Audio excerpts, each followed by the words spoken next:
ৰঞ্জিত দাসেৰ কাম নাই বজাৰত লাগিছে জুই বজাৰত লাগিছে জুই রঞ্জিত দাসের কাম নাই রঞ্জিত দাস মুর্দাবাদ রঞ্জিত দাস গো ব্যাক রঞ্জিত দাস রঞ্জিত দাস মুর্দাবাদ রঞ্জিত দাস মুর্দাবাদ রঞ্জিত দাস গো ব্যাক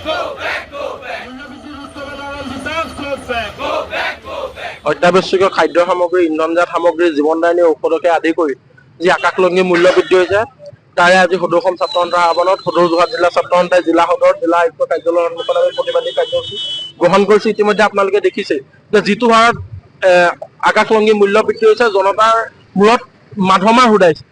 আচলতে আজিৰ তাৰিখত জনসাধাৰণে এসাঁজ খালে এসাঁজৰ কথা চিন্তা কৰিব লগা হয়। তেনেস্থলত এইখন চৰকাৰে কিন্তু জনসাধাৰণৰ পক্ষলৈ জনসাধাৰণক সকাহ দিবলৈ সক্ষম হোৱা নাই।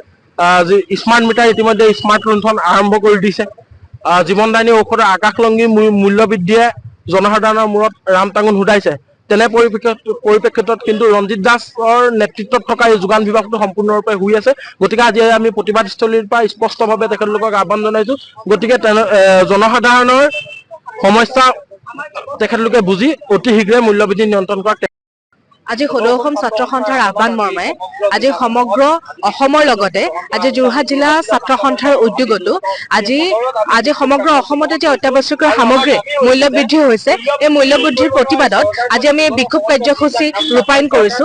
আজি আমি প্ৰতিবাদস্থলীৰ পৰা স্পষ্টভাৱে জনাব বিচাৰিছো যে আজি আপুনি যদি বজাৰলৈ যায় বজাৰত দেখিব যে পিঁয়াজৰ মূল্য ৮০-৯০ টকাৰ অতিক্ৰম কৰিছে। ফুলকবি বন্ধাকবিৰ মূল্য ইতিমধ্যে ১০০ অতিক্ৰম কৰিছে।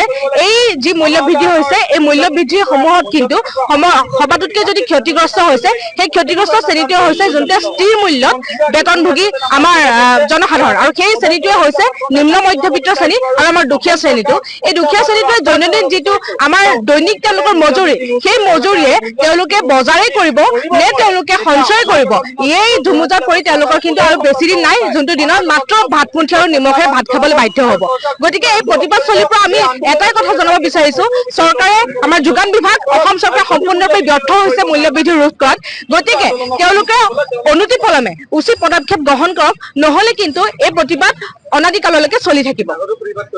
নিশ্চয় প্ৰতিবাদ কৰা হৈছে আৰু এই প্ৰতিবাদস্থলীৰ পৰা আৰু এটা কথা স্পষ্টকে ক'ব বিচাৰিছো যদি জনসাধাৰণৰ কথা শুনিবৰ কাৰণে অসম চৰকাৰ যোগান বিভাগৰ সময়ত যদি কণা হ'বলৈ হয় দেখিবলৈ যদি কণা হ'বলৈ হয় শুনিবলৈ যদি বোবা হ'বলৈ হয় তেওঁলোকে জনসাধাৰণক সকাহ দিবলৈ যদি তেওঁলোকৰ ওচৰত যদি কোনো কাৰ্যসূচী নাথাকে কোনো যদি তেওঁলোকৰ পন্থা নাথাকে সেই ক্ষেত্ৰত যদি তেওঁলোক বোবা হ'বলৈ হয় সময়ত কিন্তু জনসাধাৰণে ইয়াৰ উত্তৰ সময়ত কিন্তু তেওঁলোক সদৌ অসম ছাত্ৰ সন্থাৰ আহ্বানত আজি সদৌ যোৰহাট জিলা ছাত্ৰ সন্থাই যোৰহাটৰ সদৰত আমি মূল্য বৃদ্ধি যি অভাৱনীয় হাৰত মূল্য বৃদ্ধি হৈছে তাৰ ৰোধৰ কাৰণে আমি প্ৰতিবাদ বিক্ষোভ কাৰ্যসূচী আমি গ্ৰহণ কৰিছো আৰু এই প্ৰতিবাদী বিক্ষোভ কাৰ্যসূচীৰ পৰা অসম চৰকাৰৰ যোগান বিভাগ আৰু অসম চৰকাৰক আমি আহ্বান আৰু প্ৰত্যাহ্বান জনাইছো অতি সোনকালে মূল্য বৃদ্ধি ৰোধ কৰিব লাগে আৰু যদি মূল্য বৃদ্ধি ৰোধ কৰিব নোৱাৰে অনাগত দিনত সদৌ যোৰহাট জিলা ছাত্ৰ সন্থা আৰু সদৌ অসম ছাত্ৰ সন্থাই তীব্ৰ আন্দোলন কাৰ্যসূচী গ্ৰহণ কৰিব। এই আন্দোলন কাৰ্যসূচীৰ প্ৰতি তেওঁলোক সন্মুখীন হ'বলৈ তেওঁলোক সাজু থাকক। আৰু আমি চৰকাৰখনক এটা কথা ক'ব বিচাৰিছো বিভিন্ন অলাগতিয়াল কথাত তেওঁলোক বৰ্তমান ব্যস্ত হৈ আছে।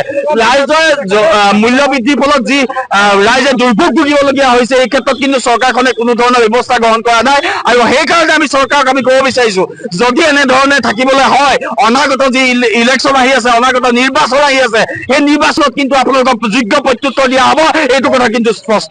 অসমৰ সংবাদ জগতখনৰ বাবে এক সুখবৰ নৰূপ নহাজেৰে প্ৰায় ৩০ বছৰীয়া অভিজ্ঞতা পুষ্ট সাপ্তাহিক কবচ পুনৰ এবাৰ ৰাজ্যৰ মাজলৈ স্বত্বাধিকাৰী প্ৰণীতা কলিতাৰ দ্বাৰা প্ৰকাশিত আৰু অমৰজ্যোতি প্ৰিণ্টাৰ্ছ গুৱাহাটী কমাৰ্চ কলেজৰ বিপৰীত ফালে মুদ্ৰিত। আমাৰ ঠিকনা মুখ্য কাৰ্যালয় অসম ফৰেষ্ট স্কুল হৰি মন্দিৰ পথ গুৱাহাটী আৰু অস্থায়ী কাৰ্যালয় কলিতা মাৰ্কেট বিজয়নগৰ কামৰূপ অসম। মোবাইল নং 9435114666 আৰু 7024722813। Mail ID prabhati.ahom@gmail.com।